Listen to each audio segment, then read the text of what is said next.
అద్భుతమైన రాజు, దేవునికి అత్యంత ప్రియుడు, లేకపోతే దేవుని పట్ల అత్యాసక్తి కలిగిన రాజు. ఇతని పేరు ఆసా. ఆసా అంటే ఇతను దావీదుకి 4 తరాలు తర్వాత వాడు, దావీదుకి ఏమవుతాడంటే ముని ముని ముని ముని మనవడు అనమాట, మనవడు. ఈ ఎవరు, ఏం పేరండి? పేరు ఆసా. అది గుర్తుంచుకోండి, ఆశా కాదు, ఆసా, ASA అంతే, హెచ్ ఉండకపోవచ్చు. ఆసా.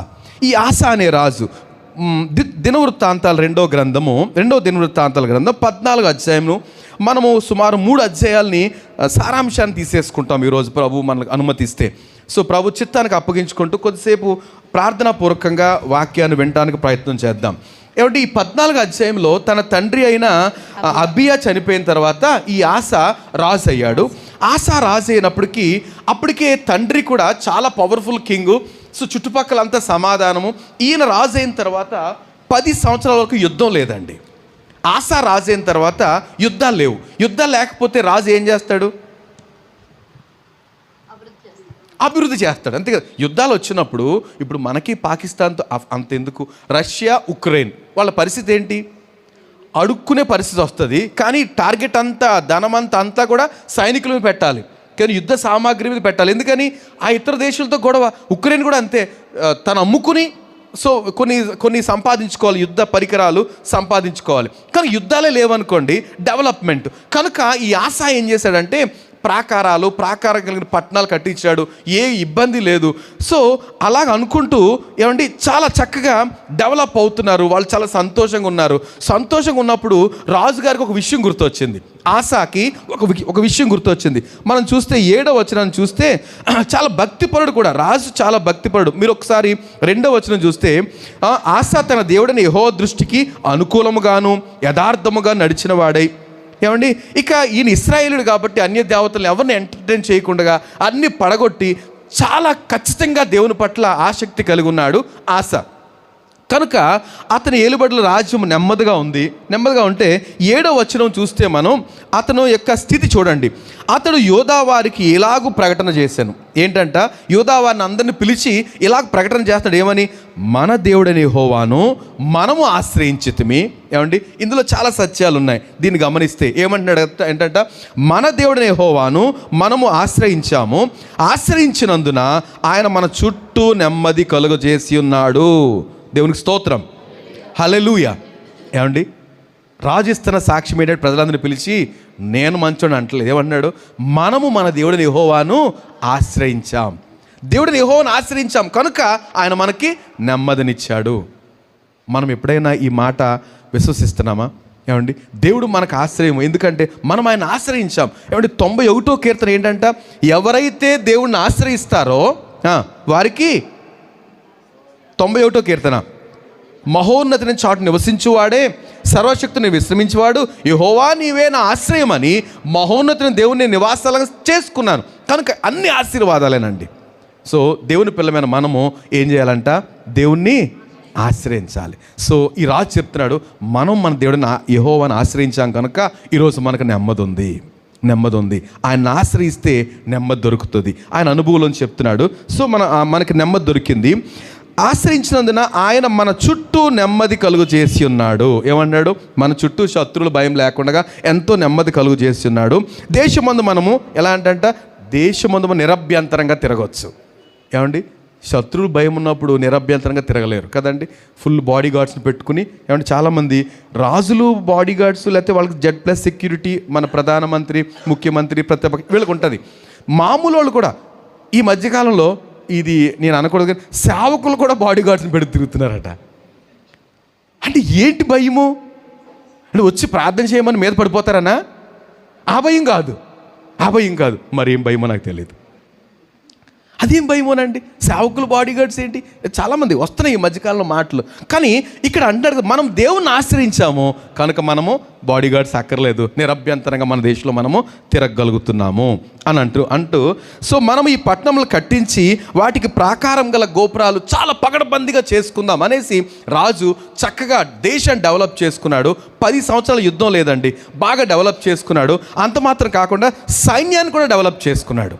యోధా వారిని సుమారు 2 లక్షల మందిని, 3,00,000 మందిని, తర్వాత కేడెము ధరించిన బెన్యామినీల్ని 2,80,000 మందిని, ఇలాగా 5.8 లక్షల మంది, అంటే 5,80,000 మందిని సైన్యాన్ని రెడీ చేసుకున్నాడు. వాళ్ళకి ఇన్స్ట్రుమెంట్స్ అంటే యుద్ధ పరికరాలు అన్నీ రెడీ చేసుకున్నాడు.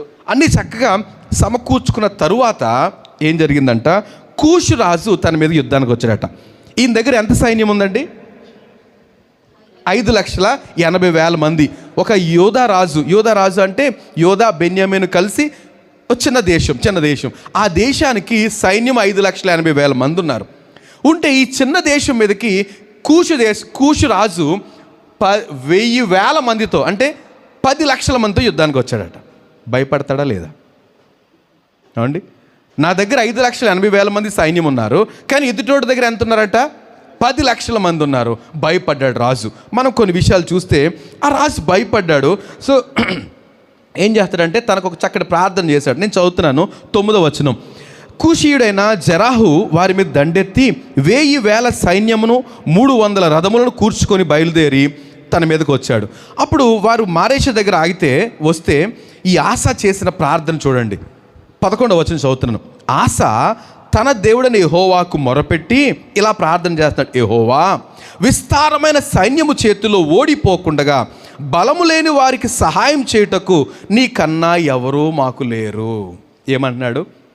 నాకు సైన్యం ఉంది కదా, వెళ్తానులే అంటలే. ఏమంటున్నాడు? అయ్యా, ఈ విస్తారమైన సైన్యం చేతిలో ఓడిపోకుండగా మీరు మాకు సహాయం చేయకపోతే మాకెవరు లేరు. దాన్ని ఏమనాలి? దీనత్వం. ఏమండి, ఆశ ఎంత దీనంగా ప్రార్థన చేశాడు. ఎవరైనానండి తమ శక్తిని బట్టి కానీ తన బలాన్ని పక్కన పెట్టి, అయ్యా నీవు తప్ప నాకు దిక్కు లేదని ఆయన ముందు సాగిలి పడిపోతే ఇమ్మీడియట్గా ఆయన ప్రజెన్స్, ఆయన సన్నిధి మనతో ఉంటుంది. నమ్మిన వారు స్తోత్రం చెప్తారా? ఏమండి, దేవుని సన్నిధి ఖచ్చితంగా దీన మనస్సుతో కలిగి మనం దేవుని ప్రార్థన చేస్తే నేను ఉన్నాను అంటాడు. అంతే. ఒక మాట ఉంటుంది, దేవుడు మహోన్నతమైన పరిశుద్ధ స్థలాల్లో నివసించువాడట. ఆయనను దీనులను బలపరచడానికి, కృంగిన వారిని లేవనెత్తడానికి, దీనుల యొద్ద దీన మనసు కలిగిన వారి యొద్ద నివాసం ఉంటున్నాడట. అంటే కాపురం ఉండిపోతాడట. ఏమండి, మనతోటే ఉంటాడు. ఎవరైతే కృంగిపోయి ఉన్నారో, అయ్యా నీవు తప్ప నాకు దిక్కు లేదు, నువ్వు కనికరించకపోతే నాకు ఏమీ లేదు అని అలా కృంగిపోతున్నాం అనుకోండి, ప్రభు వచ్చి పక్కన నిలబడతాడంటాడు. ప్రభు వచ్చి పక్కన నిలబడితే ఏం చేస్తాడు? ఏమండి, ఏం చేస్తాడు? ఏం చేయాలో అదే చేస్తాడు. ఏమైనా చేయగలుగుతాడు కదండి. ఆయన ఏం చేయలేడా? ఏదైనా చేయగలుగుతాడు. ఆయన సమర్థుడు. దేవునికి మహిమ కలుగును గాక. రైట్. ఆయన ప్రార్థన నాకు చాలా ఇష్టం అనిపించింది. ఏమన్నాడు? యెహోవా, విస్తారమైన సైన్యము చేతిలో ఓడిపోకుండగా బలము లేని వారికి సహాయం చేయుటకు నీకన్నా ఎవరూ లేరు. మా దేవా యెహోవా, మాకు సహాయం చేయము, నిన్నే నమ్ముకున్నాము. నీ నామమును బట్టియే ఈ సైన్యమును ఎదురించుటకు బయలుదేరి ఉన్న నీ నామాన్ని బట్టే నిన్నే నమ్ముకున్నాము. మా దగ్గర కొంచెం సైన్యం ఉంది, వాళ్ళు చాలా ఎక్కువ మంది, మాకంటే డబుల్ ఉన్నారు. అయినప్పుడు నిన్ను నమ్ముకుని వారిని ఎదుర్కోవడా బయలుదేరుతున్నావు, నీ సహాయం చేయవా అంటే దేవుడు అద్భుతమైన కార్యం చేశాడండి. అద్భుతమైన కృపను చూపించాడు. అక్కడ మనం చూస్తే 13వ వచనం. ఆసాయు అతనితో కూడిన వారిని గెరారు వరకు వారిని తరుమగా కూషీలు మరలా పంక్తులు తీర్చలేక యెహోవా భయము చేత, ఆయన సైన్యపు భయము చేతను పారిపోయిరి. ఎంత? 10 లక్షల మందితో వచ్చిన వాళ్ళు సైతము ఈ రాజును చూసి పారిపోయారట. ఎందుకని అంటే ఈ రాజు తన సైన్యం వెళ్తుంటే వాళ్ళ ముందు ఎవరు వెళ్తున్నట్టు? దేవుడు వెళ్తున్నాడు. హడులెత్తిపోయారు. అమ్మో, వాళ్ళ దేవుడు వారితో ఉన్నాడు రోయ్ అంటూ. చాలాసార్లు మనం బయలుదేరతామండి, మనం అంటాము, అయ్యా మేము వెళ్తున్నాం కానీ మాకు ధైర్యం లేదు, మాకు బలం లేదు, మాకు శక్తి లేదు, నువ్వు మాతో రావా అని అడిగామనుకోండి. సో ప్రభు అంటాడు, వస్తాను పదా అంటాడు. మనకేం కనపడ్డు, మనమేం భయపడతాం. వస్తున్నాడా లేదు, ప్రభు వస్తున్నాడు లేదు. ఎదుటోళ్ళకి మాత్రం ఎవరు కనపడతారు? మనం కనపడం, ఆయనే కనపడతాడు. ఎన్నిసార్లు అట్లాంటి గొప్ప కార్యాలు ప్రభు జరిగించాడు. కనుక ఆశ వెళ్తాడు, ఆశ ముందు దేవుడు వెళ్తున్నాడు అనుకుంటా. ఆ కూషీలు మరెప్పటికీ పంక్తులు తీరలేక పారిపోయారట. అంత మాత్రం కాదు, ఏం జరిగిందంట? పారిపోయి యోధా వారు విశేషమైన కొల్ల సొమ్ము పట్టుకున్నారట. ఎందుకంటే ఎక్కడెక్కడ వదిలేసి పారిపోయారట. ఎవరు? కూషీలు. వాళ్ళు అనుకున్నారు, వేసేద్దాం, ఎంతకాలమైనా సరే వీళ్ళు చుట్టూ ఉండి మొత్తం వీళ్ళు నాశనం చేసేద్దాం అనుకున్నారు. పగడబందీగా వచ్చారు. కానీ ఈ రాజును ఆసాను తన సైన్యాన్ని చూసి, దేవుని చూసి పారిపోతే వాళ్ళు విడిచిపెట్టేసిన అన్ని విస్తారమైన కొల్ల సొమ్ము. అక్కడ ఇంకొక మాట ఉంటుంది, ఏంటంట? గెరారు చుట్టూన్న పట్టణంలోను వారి అందరి మీదకి యెహోవా భయం వచ్చాను కనుక ఆ పట్టణములన్నిటినూ కొల్లపెట్టి వాళ్ళలో ఉన్న మిక్కుటమైన కొల్ల సొమ్ము అంతయు ఎంత సొమ్ము అంటండి?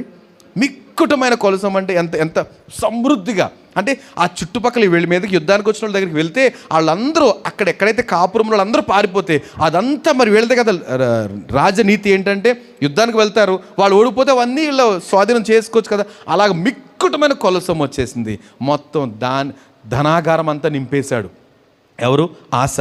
చూస్తే మరియు వారు పనులు ఇక పశుల సాళ్లను పడగొట్టి విస్తారమైన గొర్రెల ఒంటెలను సమకూర్చుకొని యెరూషలేమునకు తిరిగి వచ్చిరి. మొత్తం బోల్డు జంతువులు కొలసం అంతా తీసుకుని సంతోషంగా దేశం వచ్చేసారండి. ఆసాకి ఇప్పుడు ఏమైపోయాడంటే ఆస కుబేరుడు అయిపోయాడు. ఏమైపోయాడు? కుబేరుడు అయిపోయాడు.